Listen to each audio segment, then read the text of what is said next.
Welcome again Kasinit. Kanina yung upload natin kanina. Magkasunod lang ito Kasinit. Hindi pa natin nakita yung performance talaga niya. Ito pala pag nag-iinit na yung chamber niya. Ang linaw-linaw yung sa bunganga Grabe guys. Wala siyang pitik-pitik na orange kanina ang orange makikita pero ngayon naglilinaw-linaw na talaga niya Pag nag-iinit na yung chamber pala grabe ang linaw na niya Halata mo yung mga tusok. Biruin mo guys, 16 hole sa taas.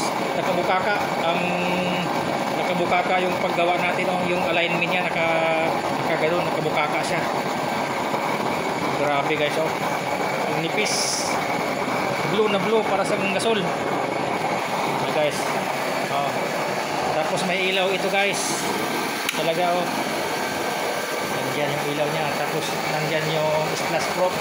Nandyan yung mga nozzle niya Mamimili ka lang dyan. Ngayon ang ganda ng performance talaga niya Linaw-linaw yun Sos, grabe guys, ang ganda.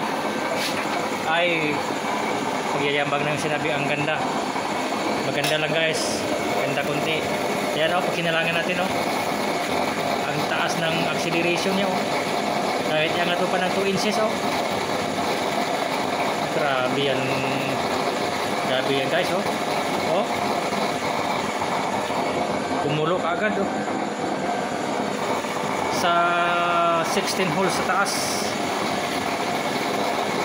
Itaas mo siya ng 2 inches, ganda pa rin yung acceleration niya mas lalo pag nilapag mo.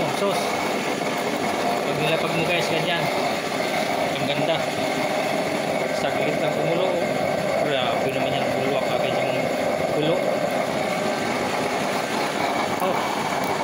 Ganyan guys, gasol mode, talagang gasol mode.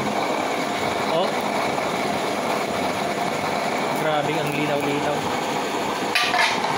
Pag nag-iinit na yung chamber, ang linaw yung parang gasol talaga siya.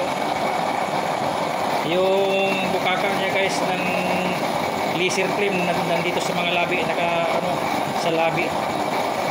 sa labi ang niya, abot sa labi.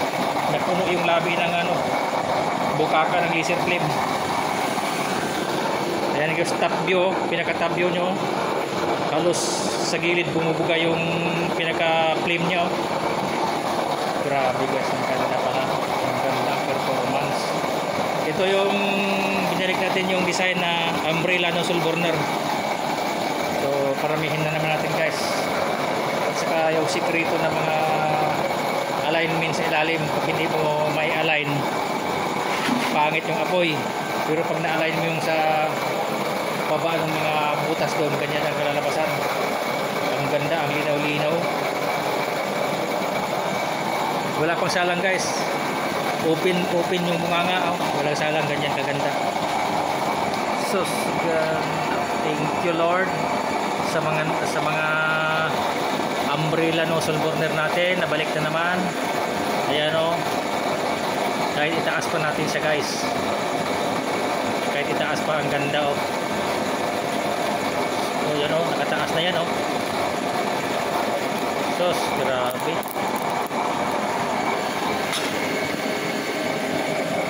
Grabe kulo agad Sos.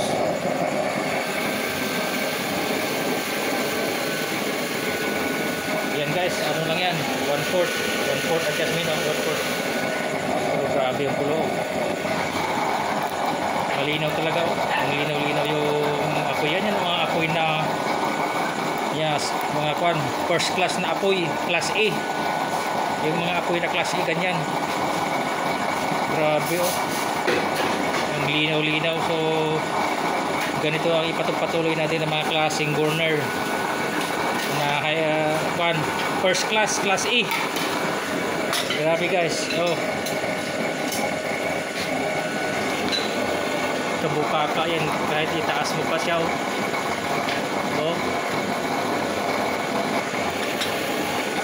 grabe kulo. So shout out sa ating lahat mga kalkalero. So ito na naman, balik na naman natin yung pinaka umbrella nozzle burner. So Thank you guys, and please subscribe kung naligaw kayo sa channel na ito, nakapasyal kayo.